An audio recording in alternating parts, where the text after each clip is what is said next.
Sir, ഈ പാലക്കാട് നിയമസഭാ തെരഞ്ഞെടുപ്പിൽ കഴിഞ്ഞ 2 തവണയും CPM 3-ാം സ്ഥാനത്തായിരുന്നു. ഇത്തവണയും 3-ാം സ്ഥാനത്ത് തന്നെയാണ്. പക്ഷേ വോട്ടിൻ്റെ ഒരു അന്തരം നോക്കിയാൽ 2ഉം 3ഉം സ്ഥാനത്തുള്ള BJPയും CPMും തമ്മിലുള്ള വ്യത്യാസം ഇത്തവണ ഏതാണ്ട് 2000 വോട്ടിൽ കുറവുണ്ട്. എന്ന് പറഞ്ഞാൽ BJPയെ മറികടന്നുകൊണ്ട് CPM പഴയൊരു പ്രതാപത്തിലേക്ക് വരുന്നു എന്നാണ് മനസ്സിലാക്കേണ്ടത്. ഒന്ന്. രണ്ടാമത്തെ കാര്യം, ഒരു കാലത്ത് CPMൻ്റെ ശക്തി കേന്ദ്രമായിരുന്നു ഈ പാലക്കാട്, പ്രത്യേകിച്ച് പാലക്കാട് നഗരമൊക്കെ. പിന്നീടാണ് ഈ നഗരസഭാ ഭരണം പിടിച്ച് BJP അതിൻ്റെ ഒരു മേൽക്കൈ നേടിയെടുത്തത്. പക്ഷേ ഇപ്പോൾ വീണ്ടും BJP ഏതാണ്ട് നഗരത്തിൽ തകർന്നടിച്ചു എന്നാണ് മനസ്സിലാക്കുന്നത്. അപ്പോൾ പതിയെ CPM ആ പ്രതാപകാലം വീണ്ടെടുക്കുമോ? അതൊരിക്കലും നമുക്ക് പറയാൻ പറ്റില്ല.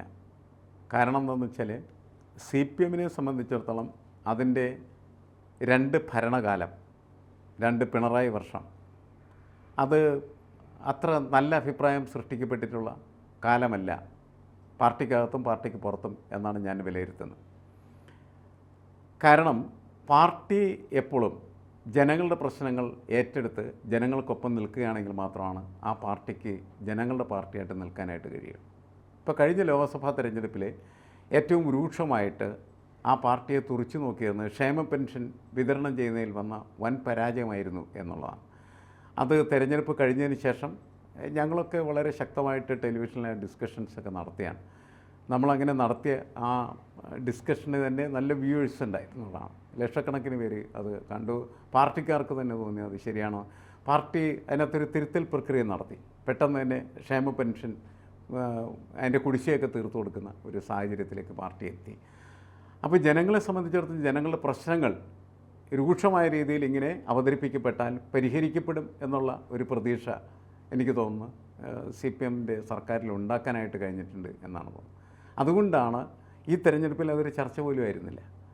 ഈ തെരഞ്ഞെടുപ്പിൽ അതൊരു ചർച്ചയായിട്ട് കൊണ്ടുവരാനായിട്ട് പ്രതിപക്ഷം പോലും തയ്യാറായില്ല എന്നുള്ളതാണ്. കാരണം അത് ഏതാണ്ട് പരിഹരിക്കപ്പെട്ട വിഷയമായിട്ട് അങ്ങനെയുള്ള പ്രശ്നങ്ങൾ പരിഹരിച്ച് മുന്നോട്ട് പോയാൽ മാത്രമാണ് CPMന് വീണ്ടും കേരളത്തിൽ അതിൻ്റെ ഒരു അധികാരം നിലനിർത്താനും അതിൻ്റെ ജനകീയത നിലനിർത്താനായിട്ട് കഴിയുള്ളൂ.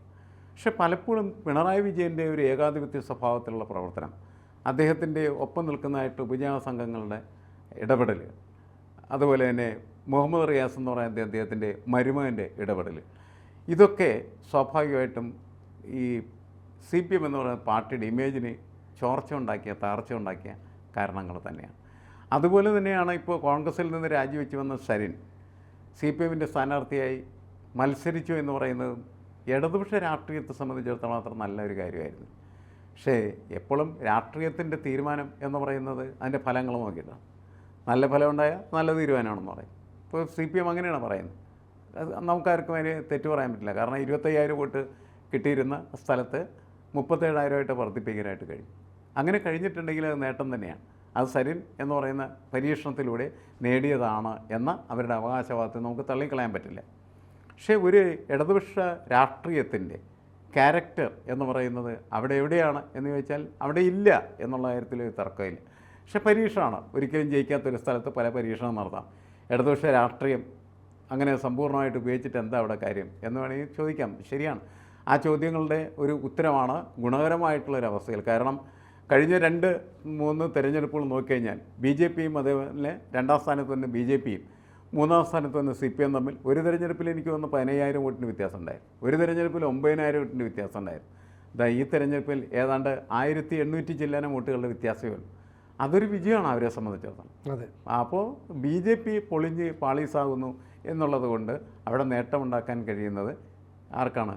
CPMനാണ് എന്ന ഒരു സാധ്യത അവിടെ വരുന്നുണ്ട്. പക്ഷേ BJPക്ക് എത്രമാത്രം അവിടെ പിന്നോട്ട് പോയെന്ന് വെച്ചാൽ അത്ര വലിയ പ്രശ്നം എനിക്ക് തോന്നുന്നില്ല. കാരണം അങ്ങനെ പറയാൻ പറ്റില്ല. കാരണം എന്ന് പറഞ്ഞാൽ ഇപ്പം കഴിഞ്ഞ തവണത്തെ തെരഞ്ഞെടുപ്പ് എടുത്തു കഴിഞ്ഞാൽ പിന്നെ ഒരു BJPക്ക് കഴിഞ്ഞ തവണ ശ്രീധരൻ മത്സരിച്ചപ്പോൾ നഗരത്തിൽ ആ വോട്ട് എണ്ണി വന്നപ്പോൾ ഏതാണ്ട് 10,000-ന് മുകളിലേക്ക് ഭൂരിപക്ഷം എത്തി ആ തുടക്കത്തിൽ.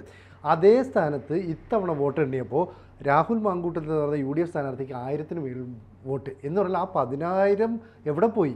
ആ അത്രയും വോട്ടിൽ അവിടെ കുറഞ്ഞിട്ടുണ്ട്. അപ്പോൾ നഗരസഭയിൽ പാലക്കാട്ട് BJPക്ക് ഉണ്ടായിരുന്ന ഒരു മേധാവിത്വം ക്രമേണ നഷ്ടമാകുന്നു.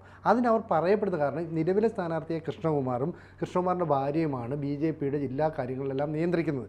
ഭാര്യയും ഭർത്താവും കൂടാണ് പാർട്ടി ഭരിക്കുന്നത്. അതുകൊണ്ട് തന്നെ സി പി എമ്മിന് ഉള്ളിൽ അല്ലെങ്കിൽ സി പി എമ്മിന് പിന്തുണ ചെയ്യുന്ന കുറേ കാര്യങ്ങൾ അവിടെ നടന്നു.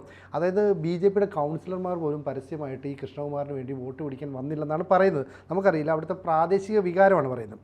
ഒപ്പം സി പി എമ്മിന് ഈ കാര്യങ്ങൾ മനസ്സിലാക്കാൻ കഴിയുന്നു. എൻ കൃഷ്ണദാസ് എന്ന് പറയുന്ന 2 3 തവണ എം പി ആയ വ്യക്തിയാണ്. അദ്ദേഹത്തിന് അവിടുത്തെ ഒരു പൾസ് നന്നായിട്ട് അറിയാം.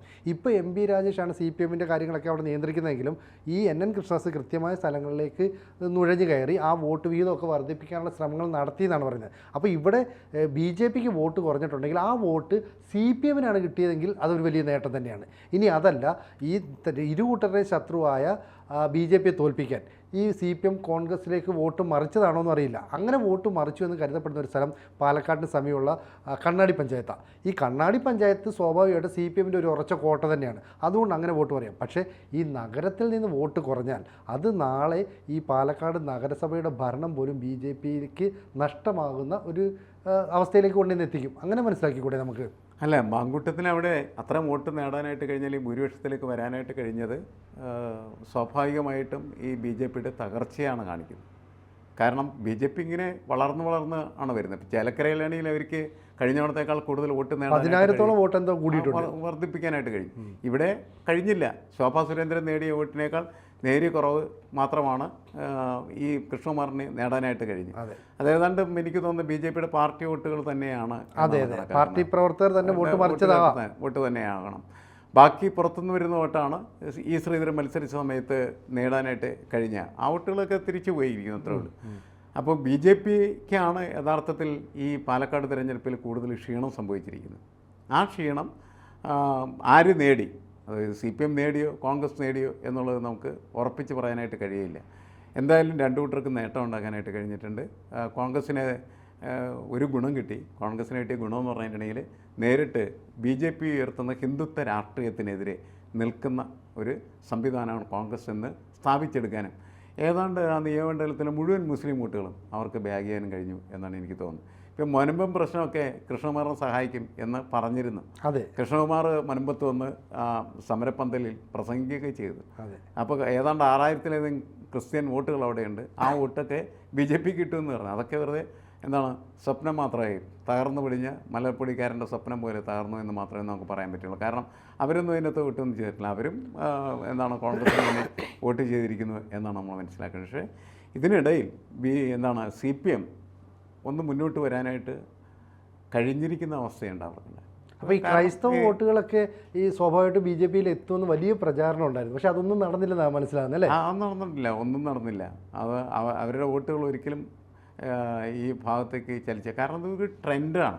അവരങ്ങനെ വോട്ട് ചെയ്യാനായിട്ട് ശ്രമിച്ചിരുന്നെങ്കിൽ തീർച്ചയായിട്ടും ബി ജെ പി അവിടെ ജയിച്ചേനെ, കോൺഗ്രസ് തോറ്റു പോവുകയും ചെയ്തേനെ. പക്ഷെ അപ്പോൾ നമ്മുടെ ഒരു നിലനിൽക്കുന്ന രാഷ്ട്രീയ സ്റ്റാറ്റസ്കോന് കാര്യമായ മാറ്റങ്ങളൊന്നും സംഭവിക്കാതെ പോകുന്നു എന്നാണ് നമ്മൾ പൊതുവെ മനസ്സിലാക്കേണ്ടത്. ബി ജെ പി ഇപ്പോൾ തൃശ്ശൂരിൻ്റെ വിജയം ആവർത്തിക്കാൻ സാധ്യതയുണ്ട് പാലക്കാട് എന്ന് പല ആളുകളും പറഞ്ഞിരുന്നു. ബി ജെ പി അങ്ങനെ വിശ്വസിക്കുകയും ചെയ്തിരുന്നു എന്നാണ് എനിക്ക് തോന്നുന്നത്. പക്ഷേ ബി ജെ പി തൃശ്ശൂർ നടത്തിയ തരത്തിലുള്ള പ്രവർത്തനങ്ങളൊന്നും തന്നെ ഇവിടെ നടത്തിയതായിട്ട് നമുക്ക് കാണാൻ കഴിയുന്നില്ല. പക്ഷേ ഇപ്പോൾ നിലവിൽ ബി ജെ പി അവിടെ തോറ്റു പോകേണ്ട യാതൊരു സാഹചര്യവുമില്ല, ഒരു പ്രതികൂലമായ കാലാവസ്ഥയുമില്ല, ഒക്കെ അനുകൂലമായിരുന്നു. അപ്പോൾ ഒരുപക്ഷെ സ്ഥാനാർത്ഥി നിർണയത്തിലുള്ള അപാകത ഒരു കാരണമാകാം. മറ്റൊന്ന്, ഇപ്പോൾ മാഷ് പറഞ്ഞതുപോലെ ഈ മുസ്ലിം വോട്ടുകൾ, അപ്പോൾ ഈ മുസ്ലിം ന്യൂനപക്ഷത്തെ പ്രീണിപ്പിക്കാൻ സി പി എം ശ്രമിച്ചത് ലോക്സഭാ തെരഞ്ഞെടുപ്പിൽ പരാജയപ്പെടുന്നത് നമ്മൾ കണ്ടതാണ്. ഈ നിയമസഭാ തെരഞ്ഞെടുപ്പിൽ അത് വ്യക്തമായി. കാരണം ഞങ്ങൾക്ക് ആശ്രയിക്കാൻ പറ്റുന്നത് യു ഡി എഫിനെയാണ്, അല്ലെങ്കിൽ കോൺഗ്രസിനെ ആണെന്ന് അവർ ഒരിക്കൽ കൂടി തെളിയിച്ചു. ഒപ്പം സി പി എമ്മിനുള്ളിൽ തന്നെ ഈ സരിൻ എന്ന് പറയുന്ന സ്ഥാനാർത്ഥി വന്നതിനോട് യോജിപ്പില്ലാത്ത ഒരുപാട് പാർട്ടി പ്രവർത്തകരുണ്ട്. ഈ പാർട്ടിക്ക് വേണ്ടി പഴയ കാലം മുതൽ ചെങ്കൊടി ഏന്തി നടക്കുന്നവരെയൊക്കെ തള്ളിക്കളഞ്ഞുകൊണ്ട്, അല്ലെങ്കിൽ അതിലൊരാൾക്കൊരു സ്ഥാനാർത്ഥിത്വം കൊടുക്കാതെ ഇന്നലെ വരെ കോൺഗ്രസിനോട് നടന്ന ഒരാളെ എന്തിനെ സ്ഥാനാർത്ഥിയാക്കി, ഇത് ചോദ്യം ചെയ്യപ്പെടുന്നൊരു കാര്യമാണ്. അങ്ങനെയുള്ള വോട്ടുകൾ സി പി എമ്മുകാരും മറിച്ചിട്ടുണ്ടാകും.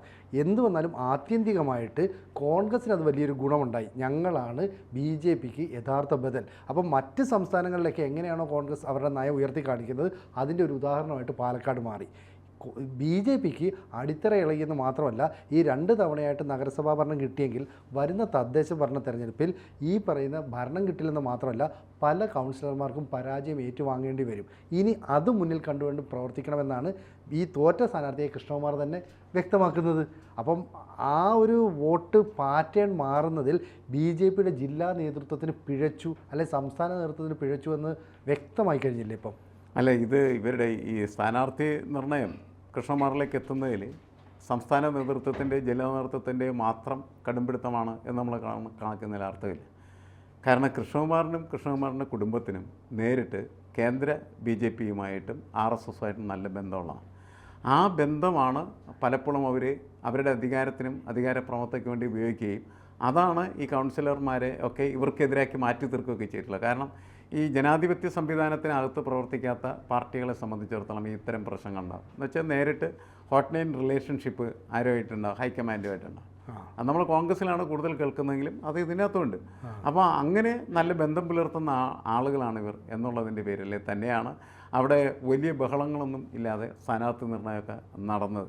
പക്ഷെ എന്തായി കഴിഞ്ഞാലും എല്ലാവർക്കും അറിയാവുന്നൊരു കാര്യമാണ്, പാർട്ടിക്കകത്ത് വലിയ പടലപ്പിണക്കം നിലനിൽക്കുന്നുണ്ട്. അത് പരിഹരിക്കാനായിട്ട് തീർച്ചയായിട്ടും BJP ശ്രമിക്കുന്നതായിരിക്കും ഇനി നമ്മൾ കാണാനായിട്ട് പോകുന്നത്. രണ്ടാമത് CPM എന്ന് പറയുന്നത് എന്താണ്, ഇത് വലിച്ചെറിയേണ്ട ഒരു സീറ്റല്ല, വേണമെങ്കിൽ പിടിച്ചു കയറാവുന്നതാണ് എന്ന ഒരു ഫീലിങ്ങിലേക്ക് അവർ എത്തുകയും അങ്ങനെ അവരും വളരെ രൂക്ഷമായിട്ടുള്ള രീതിയിൽ ഈ തെരഞ്ഞെടുപ്പിൽ അവരുടെ സാധ്യതകൾ അന്വേഷിക്കാനായിട്ടുള്ള ശ്രമങ്ങളും ഈ തെരഞ്ഞെടുപ്പ് ഫലത്തിന് ഫലം എന്നാണ് എനിക്ക് തോന്നുന്നത്. അപ്പോൾ ഈ തെരഞ്ഞെടുപ്പ് ഒരുപാട് സാധ്യതകളാണ് രാഷ്ട്രീയ പ്രസ്ഥാനങ്ങൾ മുന്നിൽ വെച്ചിരിക്കുന്നത്. അപ്പോൾ CPMൽ വലിയ വിമത പ്രവർത്തനം നടത്തുക, വിമതരെ കൂടി കൂടുകയൊക്കെ ഇവരെ ചെയ്താണ് ഈ ഇതിനെതിരായിട്ട്. കാരണം എന്ന് വെച്ചാൽ എല്ലാ ദിവസവും ഇങ്ങനെ വെള്ളം കോരുന്നു ഞങ്ങൾ എന്ന് പറഞ്ഞിട്ടുണ്ടെങ്കിൽ എന്നും വെള്ളം കോരികളായിട്ട് നടക്കണോ, അതോ ഒരു ദിവസം കയറി വന്ന ഒരാൾക്ക് സ്ഥാനാർത്ഥിയായിട്ട് മത്സരിക്കാൻ അവസരം കൊടുക്കുകയും അവർക്ക് വേണ്ടി ഞങ്ങൾ പ്രവർത്തിക്കുകയും ചെയ്യേണ്ടതുണ്ട് എന്ന ചോദ്യം ഉയർന്നു വന്നെന്നുള്ളത് ശരിയാണ്. പക്ഷേ പ്രശ്നം എന്താണ്, ഒരിക്കലും ജയിക്കാത്ത ആ സീറ്റിൽ എങ്ങനെ ജയിക്കണം എന്നുള്ളതിന് ഒരു ഗവേഷണം നടത്തുന്നത് അല്ലെങ്കിൽ അതിനുവേണ്ടി ഒരു ഹോംവർക്ക് നടത്തുകയല്ലേ നല്ലത് എന്ന CPMൻ്റെ ചോദ്യം ഈ തെരഞ്ഞെടുപ്പ് ഫലം കൂടുതൽ പ്രസക്തമാക്കിയിട്ടുണ്ടെന്നുള്ളത് ശരിയാണ്. രാഷ്ട്രീയത്തിൽ എന്തും സാധ്യമാണ് എന്നതാണ് സരിൻ്റെ ഒരു ഒരു ഒരു സാന്നിധ്യം നമ്മളെ മനസ്സിലാക്കി തന്നിരിക്കുന്നതെന്നാണ് എനിക്ക് തോന്നുന്നത്. കാരണം ഇതൊന്നും ഒരിക്കലും CPM പോലെയുള്ള ഒരു പാർട്ടിയിൽ മുൻകാലങ്ങളിൽ നടന്നിരുന്നതല്ല. പക്ഷേ അവർ പലപ്പോഴും ഇത്തരം പരീക്ഷണങ്ങൾ നടത്താറുള്ളത് ശരിയാണ്. പക്ഷേ ഒരു പാർട്ടിയിൽ നിന്ന് രാജിവെച്ച് വരുന്ന ഒരാളെ അപ്പം തന്നെ സ്ഥാനാർത്ഥിയാക്കിയത് ആദ്യമായിട്ടായിരുന്നു.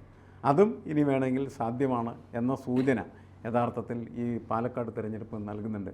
മാത്രമല്ല സന്ദീപ് വാര്യർ വളരെ ഉറച്ച RSSകാരനും അതുപോലെ BJPക്കാരനും ഒക്കെ ആയിട്ട് അയാൾ ഒരു ദിവസം BJPക്കെതിരെ തെറി വിളിച്ചുകൊണ്ട് അതിൽ നിന്ന് പോവുകയും BJP എന്ന് പറഞ്ഞതിനിടയിൽ വെറുപ്പുൽപാദക ഫാക്ടറിയാണെന്ന് പറയുകയും മോദി അതിൻ്റെ നേതാവാണെന്നൊക്കെ പ്രഖ്യാപിക്കുകയും ചെയ്യുന്ന അമ്പരപ്പിക്കുന്ന കാഴ്ച അവിടെ നമ്മൾ കണ്ടു എന്നുള്ളതാണ്. എന്തും സംഭവിക്കാം എന്നുള്ളതാണ്.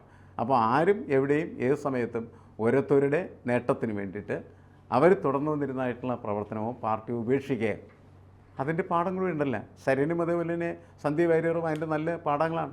പാലക്കാടിൻ്റെ പുതിയ പാഠങ്ങളായിട്ട് അത് മാറുകയാണ് ചെയ്യുന്നത് കേരള രാഷ്ട്രീയത്തിൽ. അപ്പോൾ കേരള രാഷ്ട്രീയത്തിന് ഒരുപാട് കാര്യങ്ങൾ പാലക്കാടിൻ്റെ ഈ ഉപതെരഞ്ഞെടുപ്പിൽ നിന്ന് പഠിക്കേണ്ടതുണ്ട് എന്നാണ് എനിക്ക് തോന്നുന്നത്. ആളുകൾക്ക് താല്പര്യമുള്ള കാര്യങ്ങളല്ല അല്ലേ, ആളുകൾക്ക് ഒട്ടും ഇഷ്ടമില്ലാത്ത തരത്തിൽ രാഷ്ട്രീയം മാറിയ ഒരു രീതിയാണ് പാലക്കാട് നമ്മൾ കണ്ടത്. അപ്പോൾ എന്താ സംഭവിക്കുന്നുള്ള ഇനി വരും ദിവസങ്ങൾ വലിയ ചർച്ചയാവട്ടെ, നമുക്ക് കാത്തിരിക്കാം.